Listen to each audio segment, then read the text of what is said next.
Good morning, boys and girls of the internet. Let's try to make this one snappy for you. This is a 2014, as you see up there, Toyota FJ Cruiser with the big 4.0 in it, a $1.90 on it for miles. And she is not loaded, but she's sharp. Got the upgraded stereo in it. We've got the inclinometer and all the cool gauges, compass and stuff. We got the low crawl select up here, differential lock, auto traction. We got 4 high, 4 low on a manual shifter down here, traction control off, bunch of extra blank switches. I love these big old chunky knobs.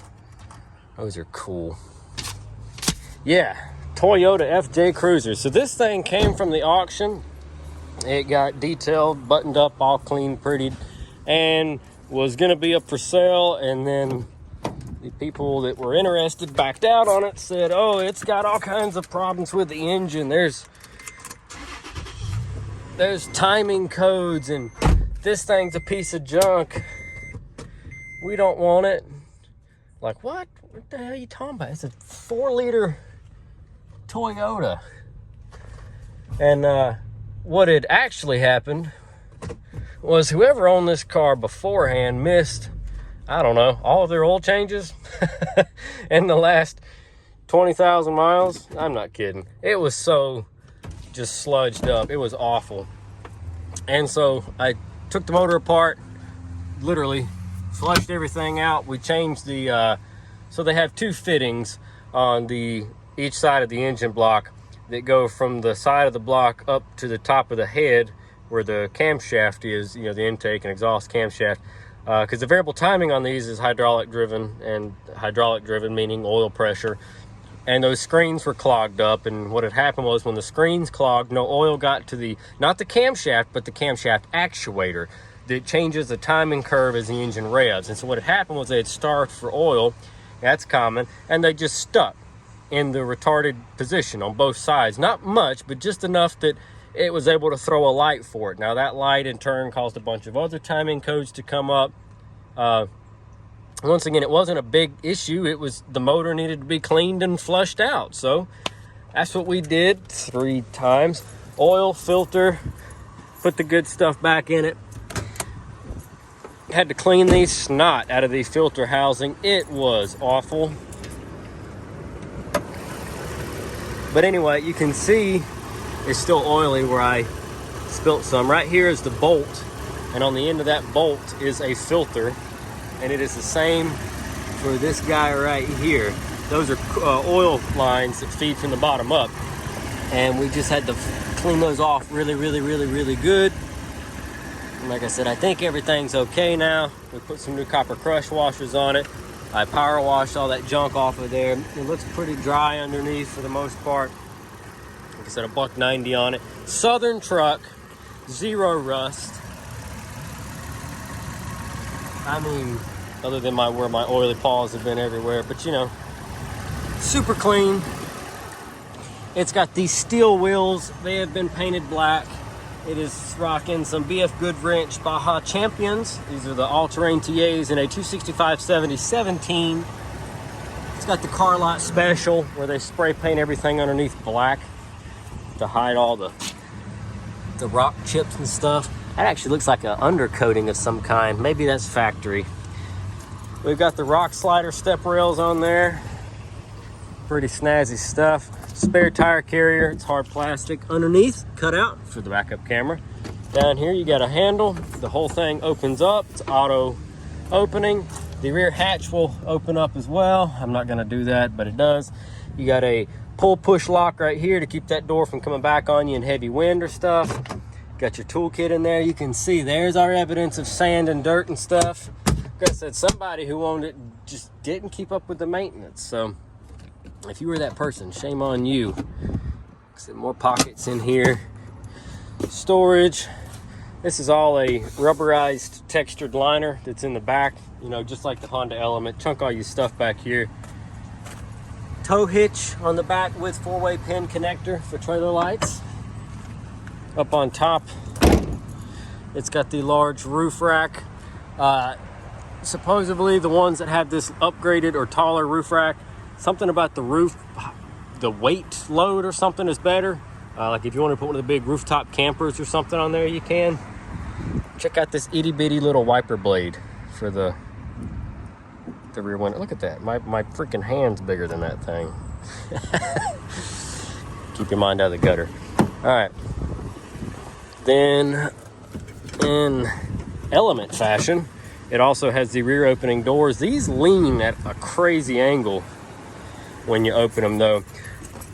You got the textured rubber mat floor all the way through it, so you can just spray the mud right out of this thing. Rear seats fold down. Super tall ceilings, lots of headroom. Cup holders. Door handle. These rear windows are plexiglass. These are a replacement that you can get by SFC. They come tinted. You rivet them into place on the factory hinges. Bam, it comes out, and it's a quick remove. I like that. Pretty neat. I said SFC makes those. Yeah, I don't know what else to talk about. You see our inclinometer and stuff set up there. It's 59 degrees. That explains why I'm sweating. This dog is not made for the heat. Oh, 69 to 59 degrees. That's not that hot. Yeah, well, it's been in the dang 20s and 30s, and I was absolutely loving it. Now it's warmed up. I'm gonna die. Plus, I've been trying to get over a cold or something. That's been kicking my ass. Anyway, buddy, old pal, old friend of mine here on YouTube, Musty One. I don't think I've talked to Musty One since we bought them Volkswagen Bugs a few years ago. But anyway, he just bought an FJ Cruiser because why would you not want an FJ Cruiser? 8.1 liter big block Chevrolet Suburban, in case you don't remember Mr. Dillon's Suburban. Oh. Yeah, 194,994 for miles on this girl. Man, it runs out good.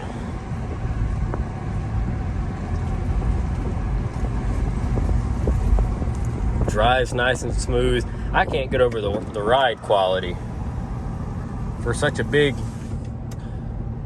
for better terms, or chunky SUV.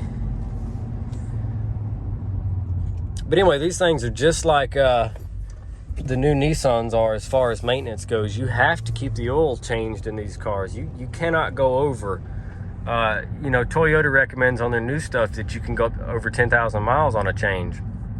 And I'm sure potentially you could, but that's when I start seeing this happen. Now, this is probably fine for the first 50,000 miles on the engine. You know, after that, the warranty's up by Toyota.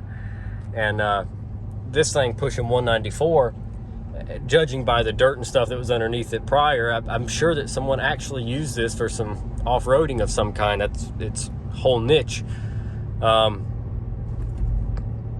But if you're doing those low speed, high RPMs, you know, that's a lot of heat. That's a lot of breakdown on the oil. The engine can't cool it quick enough.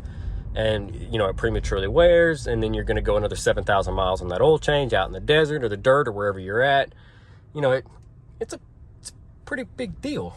It breaks down. You need to be changing that stuff. So if you're going off-roading, if you're doing a lot of that kind of stuff, make sure you're changing your oil. Or even if you're just doing a lot of city driving, make sure you change that oil. Don't go by those 10,000 mile specifications. You're gonna have to do that quicker. But anyway, I just thought I'd share with you this super clean, super nice Toyota FJ Cruiser, mainly because I think I've only had one other one on the channel before, and that was the one I bought at the auction that was smashed. So if you remember that was over at the junkyard. We parted that thing out pretty quick and it's gone. But this one we're not going to send to the junkyard because it is way too nice. However, if you'd have drove it for probably another couple thousand miles with that timing stuck retarded and that oil filter all crunched, sucked in, glued nastiness all over it, it probably would have ended up in the junkyard because they're not going to want to put a motor in this thing because these motors are high. I'd have put a motor in it though. And I'm rambling. As you can see, I've got plenty of things to do. We got Honda Civics that need fuel pumps. I got Jeep Patriots that the blend door's broke. It doesn't switch to heat. I got Escalades that have no headlights. I've got Ford Explorers. Guess what's wrong with it? No, it's not the timing chains.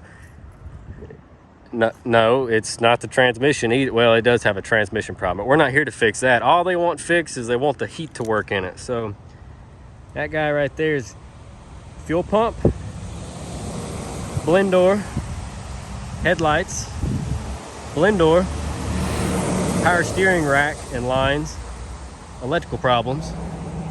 And Dad's got a Kia in the building right now getting a starter. That's got to have a transmission. So I'm gonna go get on it. First, I'm gonna clean my mess up, for I've had this thing tore apart for 3 days. Then I'm gonna go get started on that. So drop a comment down below. Let me know what you think. Folks, I'm just rushing today. I had to let you see this FJ. I freaking love FJs. And like I said, this is going to another lot. If you're interested, 16.5's the price on it. Cash or finance, that's how it works. Let me know. Thanks for watching. And I gotta move on to some more stuff to try to make $1 this week. Thanks for watching.